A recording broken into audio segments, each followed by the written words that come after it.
Have you ever been in that moment where the English words are absolutely there in your head, you know what you want to say, but your mouth just won't cooperate? Oh, totally. It feels like your tongue ties itself in knots, right? Exactly. And the sounds come out all wrong Yeah. or, Why? not at all.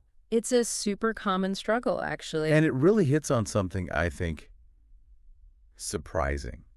Mm. Understanding English and actually Yeah. speaking it. They're really two very different skills. Absolutely. Different processes in the brain, different physical demands. Okay, so let's unpack this because, Yes. well, the key to bridging that gap, Mm-hmm. it isn't just more practice, or at least not just any practice. Right. It's more like training your mouth Mm. like a muscle. Yeah. And we're not talking about boring grammar drills here or those, kind of useless tongue twisters. No, definitely not those. What's fascinating here, and something we often overlook, are the actual physical mechanics of speech. We think of language as purely mental, but it's physical too. Mm. So when we talk about mouth training, we mean specific targeted speaking techniques.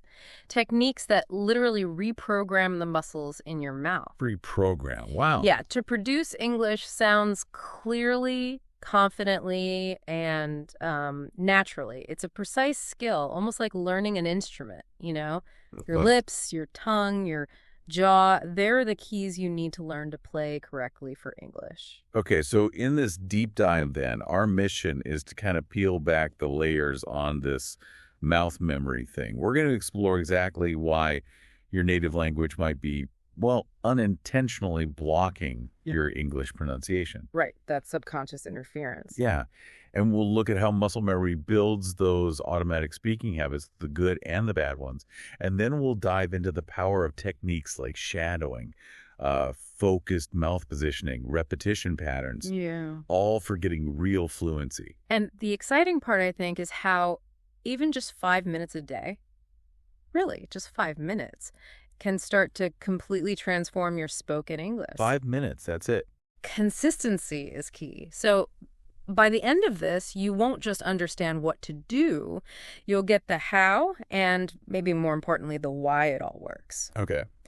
We're aiming to give you a practical pathway, something you can actually use to become not just, more informed, but genuinely more confident and clear when you speak English. Sounds good. Because it's true, isn't it? When we learn our first language as kids, we don't think about mouth shape. Not at all. It just happens. Our mouths just figure it out. But here's where it gets really interesting for English learners, that aha moment you mentioned. Yeah.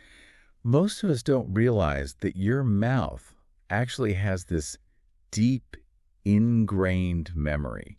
That's the core of it. Every language, right? Mm-hmm. French, Mandarin, Swahili, whatever. Mm. They all use unique mouth shapes, specific muzzle movements, different tongue positions. Mm-hmm.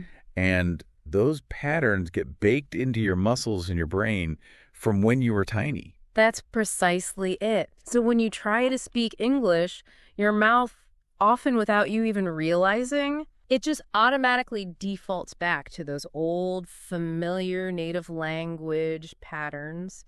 It's like a subconscious override. Ah, okay. And that's what can block the correct English pronunciation, even if your brain knows the word, knows the grammar perfectly. So the brain sends the right signal. But the mouth executes the old program. It runs the familiar routine. Got it. Let's take a concrete example, one lots of learners struggle with, that they sound. In this thing. Yeah, the classic. Exactly. If your native language doesn't have this sound, your tongue just isn't used to that specific movement moving forward, lightly between the teeth. Right. So what happens? Your mouth swaps it out for a sound it knows, often a D or an S sound. So this might come out as dis, or think might sound like sink. Or sometimes F or V, right? Like yeah. Think instead of thinks. I've heard that too. Absolutely. F and V are also common substitutions, depending on the native language habits. It really highlights that it's not just about knowing the sound exists. It's the physical habit. The muscle memory just isn't there for the eat. Precisely. And it's not just D. The R and L sounds are another really common pair that cause trouble for many learners. Yeah. Light versus right. Exactly. Or think about the subtle differences between short and long vowel sounds, like in ship versus sheep. Ooh, that's a tricky one. Ship and sheep. Tiny difference. Huge meaning change. Huge. And the challenge isn't just hearing it, it's training the muscles in your mouth and throat to produce that difference consistently. And that's where that feeling of being misunderstood comes from, maybe. Or feeling self-conscious. That's often a big part of it, yeah. Your brain knows what you want to say, but your mouth isn't quite cooperating yet, leading to that hesitation. But okay, here's the good news then. This isn't like a fixed thing, right? It's not about having a bad ear or not being talented. Not at all. It's entirely trainable. So this is where mouth training comes in as the solution. It's about consciously, consistently retraining those specific muscles involved in speaking English sounds. Think of it like an athlete. Seriously. And how so? Well, a basketball player doesn't just think about shooting a free throw, right? They practice the exact physical motion over and over, building that muscle memory until it's automatic. Okay, I see that. It's the same for speaking. You can't just think in English. You literally need to learn to move in English. It has to become a physical experience where you feel the sound being made correctly, not just hear it in your head. So just listening isn't enough for really fluent, clear speaking. Listening is crucial for input, but you need the output practice, the physical training to really bridge that gap. Okay, so we get the why. Our mouth has this old memory. But what about the how? How do we actually do this retraining? What does the physical training look like day to day? Right, let's get practical. We need to break down the specific techniques that build what you could call muscle awareness and precision. These aren't vague ideas. They're hands-on things you can start doing today. Okay, lay them on us. First up, shadowing. Have you heard of this? I think so. It's like repeating after someone. Close, but crucially, it's speaking along with them at the exact same time, not repeating after. Oh, at the same time. Okay. Yeah, and the beauty of it is it instantly connects the sound you're hearing with the physical movement in your brain and mouth. Your brain is wired to mimic, right? When you shadow, you're not just passively hearing. You're actively feeling the sound production as you hear it. It creates this direct neural link between the sound and the motor action. It kind of bypasses the analytical part of your brain and goes straight to building muscle memory. That makes a lot of sense, connecting sound and movement directly like that. But, for someone who feels a bit shy or self-conscious, speaking at the same time as a native speaker, that could feel a little intimidating, maybe. That's a really good point. It can feel awkward at first. So the key is to start small. Really small. Like how small? Find a short audio clip, maybe just 10 or 20 seconds long. Listen to it a couple of times first just to get the rhythm. Then try maybe whisper shadowing at first. For shadow. Yeah, just make the mouth movements and match the breath patterns without much volume. Then, gradually, as you get comfortable, increase your volume. The absolute key is that real-time mimicry.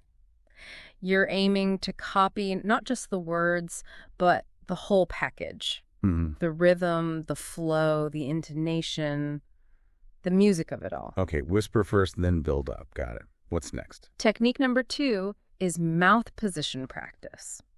Now, this one might feel a little silly initially, I'll admit. Oh. But it's incredibly effective because it builds what's called kinesthetic awareness of your muscle movements. You literally stand in front of a mirror. Okay. And you actively watch your lips, your tongue, your jaw as you make specific English sounds. Watching yourself talk in the mirror. Right. Yeah. For example, let's take that English R sound again, like in red or around. For many non-native speakers, the tongue position is tricky.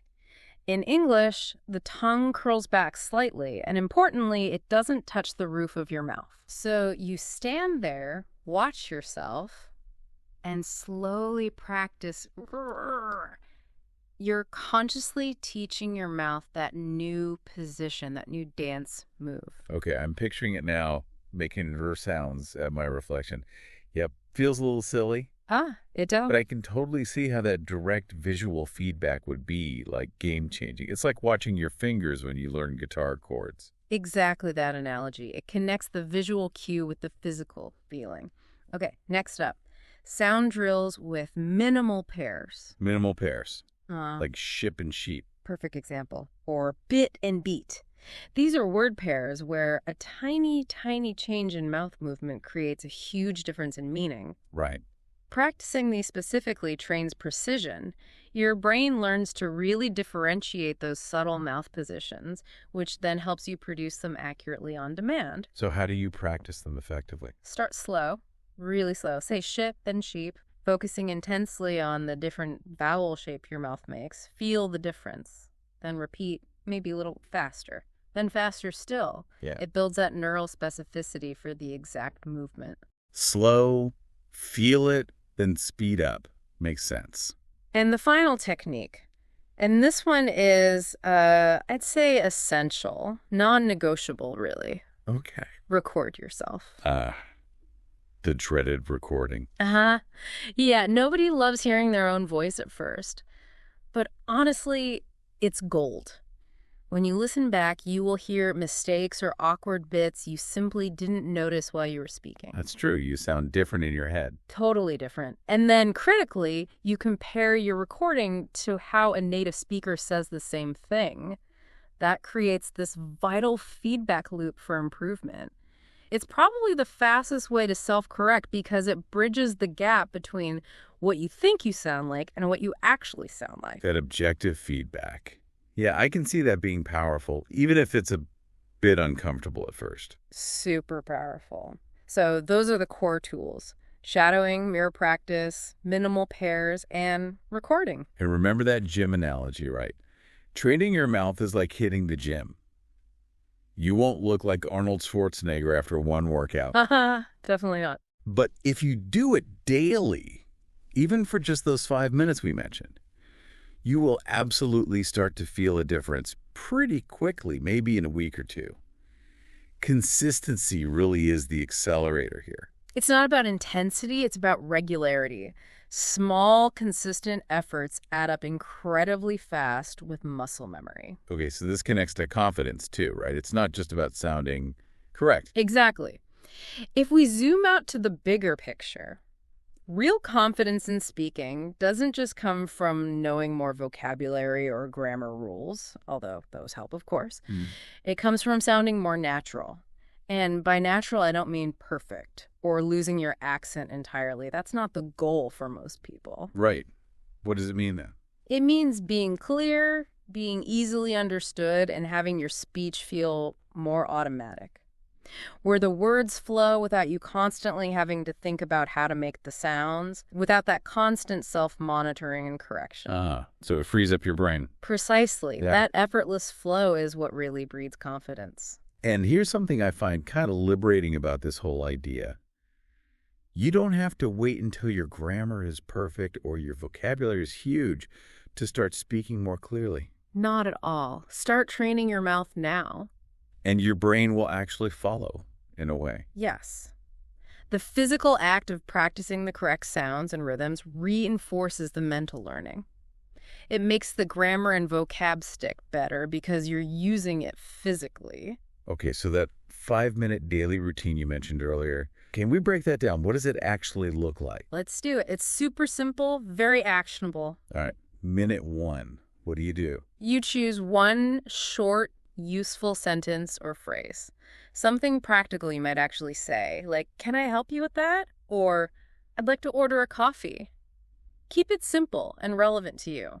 Don't pick some complex tongue twister. Okay, practical phrase, minute 1, then minute 2. You break that sentence down, word by word. Practice each word slowly.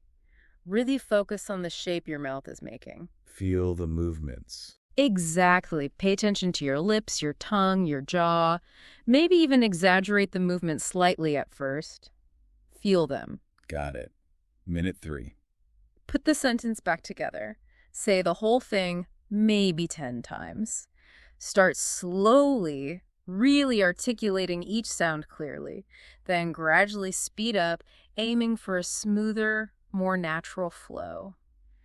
Build that muscle memory for the whole phrase. Okay, slow, then fast. 10 times.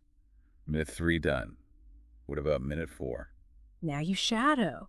Find a recording of a native speaker saying that exact same sentence, if possible. And speak along with them. Yep. At the same time. Try to match their rhythm, their intonation, their speed. Really try to blend your voice with theirs like you're singing along. Okay, shadowing for minute 4. And the last one, minute 5. Record yourself saying that sentence naturally. Imagine you're actually using it in a conversation. And then, the painful part. Ha ha ha. And then you listen back. Compare your version to the native speaker's version you shadowed. Where are the differences? What sounds good? This is your immediate feedback loop. Identify one small thing to focus on next time, and also notice what you did well. 5 minutes. That actually sounds doable. It really is. And the magic, the profound impact, is in that consistency. Doing it every day.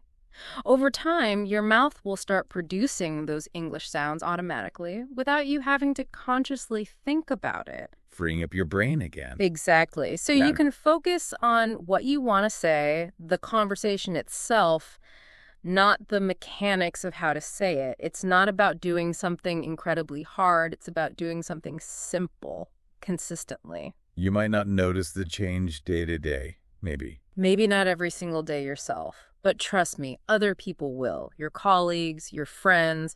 One day, someone's going to say, wow, your English sounds really clear, or you sound amazing. And you'll know why. And you'll know it wasn't magic. It didn't happen by accident. It happened because you put in those 5 minutes day after day. You trained for it like an athlete. Okay, that's motivating. Now, we know different people struggle with different sounds, often based on their native language. Right? Absolutely. The challenges are often quite predictable based on language background. So let's maybe dive into some of those really common tricky sounds and how this targeted training can help conquer them. Good idea. Let's start with the big one again. The sound, like in think or this. The tongue between the teeth one. That's the one. It's rare in the world's languages, hence the difficulty. Remember the technique. Tongue gently between the teeth, push air out, soft and airy. So practice words like think, thanks, this, those. Exactly. And if you notice yourself defaulting to S or D or F, slow right down. Use that mirror. Really focus on getting the tongue position correct. Exaggerate it slightly at first if that helps you feel it. Feel the air escaping around the tongue. Okay, slow down, mirror, feel the air. Got it. What else is common? Another classic pair, the R versus L problem. Right, light versus right again. Yep. In some languages, these sounds are very close, or one might not exist distinctly. Remember the key difference. For the English R, the tongue curls back slightly, but crucially doesn't touch the roof of your mouth. No touching for R. Right. For L, the tip of your tongue does touch just behind your upper front teeth. Feel the difference. Yeah, totally different tongue placement. So practice minimal pairs like light right, lead red, collect correct. Mm-hmm. And definitely record yourself. Your ear might trick you, but the recording won't lie when you compare it to a native speaker. Recording again. Crucial feedback. Okay. What else? Short versus long vowels. We touched on this with ship and sheep, or bit and beat. These seem small, but they're really important for clarity, aren't they? Hugely important. They can change the entire word. The key here is training your mouth for the duration of the sound, how long you hold the vowel. So practice holding the sound. Exactly. Hold and slightly exaggerate the vowel sounds in those minimal pairs. Feel the difference in timing. Ship short versus sheep long. Yeah. Build that mouth memory for how long to hold the shape. Feel the length. Okay. One more. Let's do ending sounds. This is a big one. Many learners tend to drop or sort of muffle the final consonants in words. Like saying wall instead of walk, or stow instead of stop. Exactly. Or lan instead of land. This can make you really difficult to understand because the listener might miss the whole word or misunderstand it. So how do you train for that? You need to consciously train your mouth to close the words clearly. Practice saying words with tricky endings like k, kit, tit, tick, tick, slowly at first. Really stress that final consonant sound. Feel the movement that completes the word. Walk, stapo, landa. Exaggerate the ending. At first, yes. Then gradually speed up while making sure you keep that ending crisp and clear. That makes sense. Yeah. So the overall advice here is don't try to fix everything at once. Please don't. That's just overwhelming. Pick one sound that consistently gives you trouble. Focus your 5 minutes just on that one sound for a week, maybe 2. Target practice. Exactly. Nail it down, feel the progress, build confidence, then move on to the next tricky sound. Small, focused wins.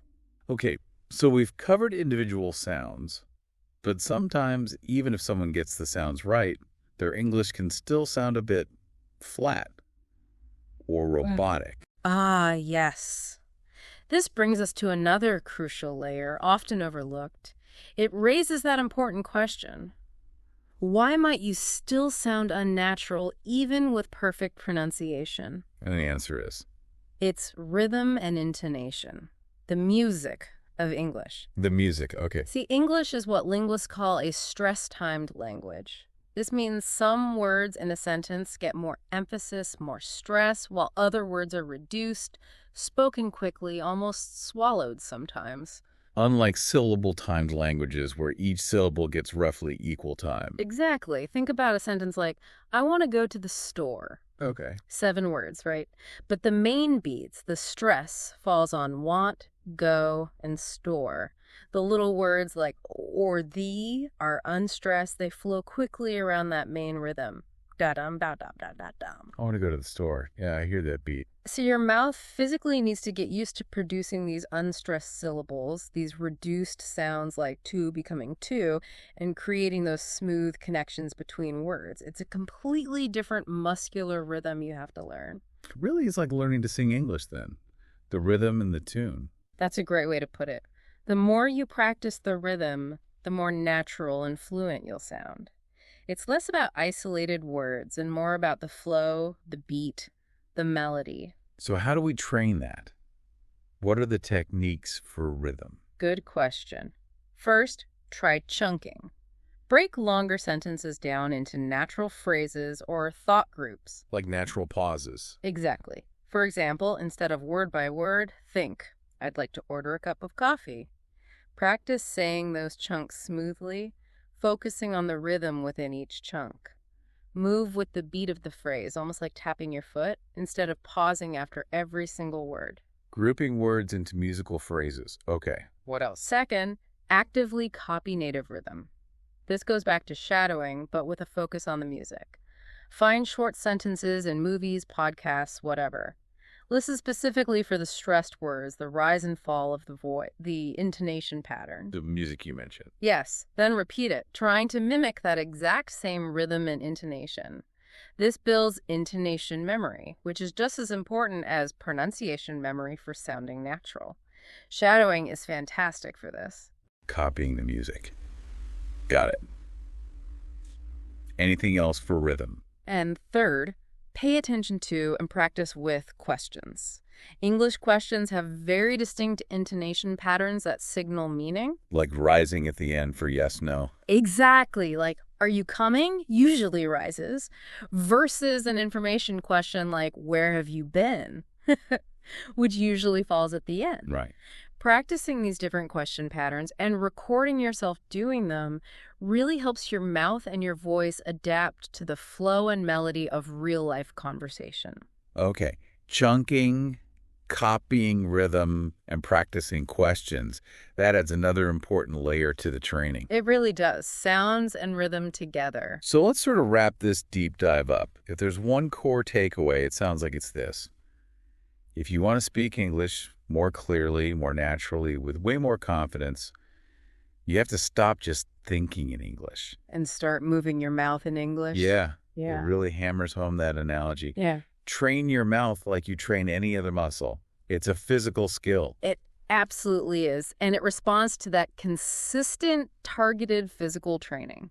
And the key tools we talked about. Are right there for you. Definitely use shadowing, practice those mouth positions, maybe use a mirror, do the focused sound drills like minimal pairs, speak out loud whenever you can, and critically Record yourself. record yourself. And remember, the real transformation comes from doing it every single day, even if it's just for those few minutes. That consistency is where the magic happens, building that automatic, effortless flow. So the call to action is, don't just click away from this deep dive thinking that was interesting. Please don't. Try one thing right now. Just one. Just one. Stand up, go to a mirror, practice that R sound, or find a 10-second clip online and shadow it once. Start small today, but then do it again tomorrow. Stay consistent. Because your voice is your power, right? Yeah. It's how you connect. Train it well. Couldn't agree more. So the final thought to leave you with is, what sound or what rhythm pattern will you train first? And just imagine, what new conversations, what new connections will that unlock for you down the road?